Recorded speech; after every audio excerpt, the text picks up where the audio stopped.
In this video, I'm going to show you how to use this SQL selects in a join. When you do a select on a table, you basically say select and you choose the fields that you want to select. So you can either choose all the fields or you can just choose one or two. But there may be a point where in this example here, I've got people. Okay, now this is a completely made up example and possibly it's a little bit pointless, but you may well find that you want to do something like this. So I've got a table here called people. It's got an ID, name, an age, and each person has a product ID. And over here, I've got a table here which is products. And here the product has an ID, it has the name, and it has a price. Okay, and in this particular case, what I want to do is I want to select the name of the person, the age, and the product name. Okay, now I could have select the product price as well, and maybe I might add that in a little bit later. But I basically want to do one select statement that pulls out information from two different tables. And thankfully, you can do that using something called inner join. So here's how we do it. So for example, I'm going to see, so the first one I'm going to see said, his age is 234 and he's got product ID, but what I actually want to see is I want to see the name biscuits. Okay, and this one here, Joe, well, she's 21 and she has product ID 5, so she's going to have sausages. Okay, so here's how we do it. Okay, so what we do is we list. So you've got to have a starting table. So I'm going to start with people. Now you could start with products, but I'm going to start with people. So I'm going to select people. Now you have to use a dot notation to say exactly what you want, because obviously we've got two fields here called name, one in products and one in people, and we need to specify which one we're talking about. So I want the fields people.name, people.age here, and I want products.name, and I want to select them from people. Okay, now you could do it the other way around, but I'm going to do it this way. That's the first part. The second part, oh, I'm not quite sure what it's got there. The second part is we then want to inner join products. And we want to join it on the product ID being the same as the people ID. Okay, the people.product ID. So this product ID here is going to get linked with this ID here. Now, back in the real world, here is my table. Here are my tables. There we go. So it's exactly the same data. There's my product ID. And here are my products. Okay. So let's go and have a look at the code. Right. So what does it look like? Well, it looks like this. Now, don't really worry too much about where this function is called and all that kind of stuff. We'll not worry about that for the time being. Now, I thought what I would do is I would just have a little look at the code for selecting data from each of these, because what you could do, it's a little bit contrived, but you could create a list and you could select from people and you could put that into a list using this thing here, or you could use the data row, the table data. And then you could do a select all from products, and then you would have to do some sort of compare of those two lists. It's not too difficult, but it's a little bit of mind bending.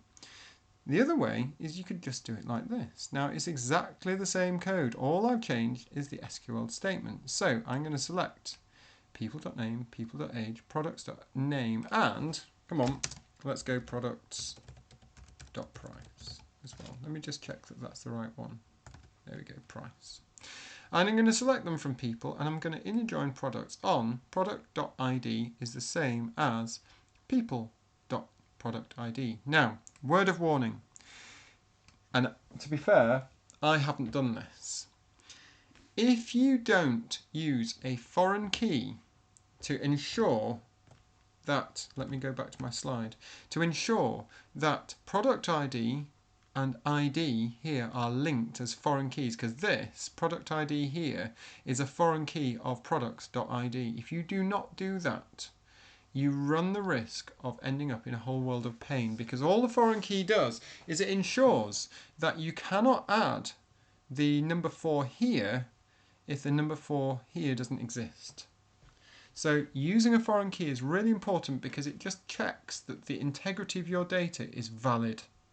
Now, I've not used a foreign key in here. I'm just demonstrating how to do an inner join. So I put all my data in manually, and I've checked manually that in my product ID there is a value in the products to match. But if there isn't, then you will end up with an exception, and the SQL command will not work. So word of warning there. Okay, back to the code.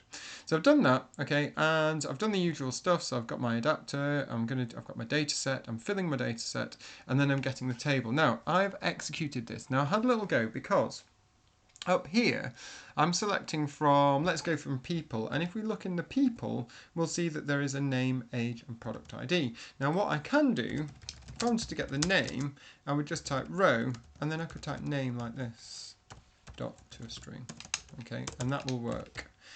Problem is, when you come down here, if I try and did the same, I would have to go people.name, like that. It doesn't work. So what you have to do is you have to be aware that that's going to be 0, because it's going to return an array. That's going to be 0, that's going to be 1, that's going to be 2, and that's going to be 3. So I've already done that. Here we go. So the first one is going to be the name. The second one's going to be the age, so that's position 1. Notice as well that everything has to be converted to string, because this thing here is actually a data row consists of things that are called objects, and we've got to cast them to a string before we can actually do anything with them, and then I'm going to cast it back to an integer. And the product name is row.to, and then the last one, here we go, come on, string. What was it? Price. Oh, no, let's go double. Come on, let's do it properly. Double price equals convert. Let's see if this works. .to double. Oh, not date time. Double, and it's going to be row 3 dot to string. And hopefully, and then I'm going to put it. So what I've done is I've passed into this function the list box. And it is something you could do actually. It's not brilliant because now I've got database code doing list box stuff, which is not ideal. But anyway, it's a bit dirty. Product name, and then I'm going to go plus a comma. I tell you what, let's do this properly. No, I'm just going to do it. I'm going to do the dirty way. Plus price. Right. See if this works. F5 to run. And with this one here, if I just go join, there we go. So there's the name, the age, the product, and the price, all from one SQL statement. Hope you find this useful.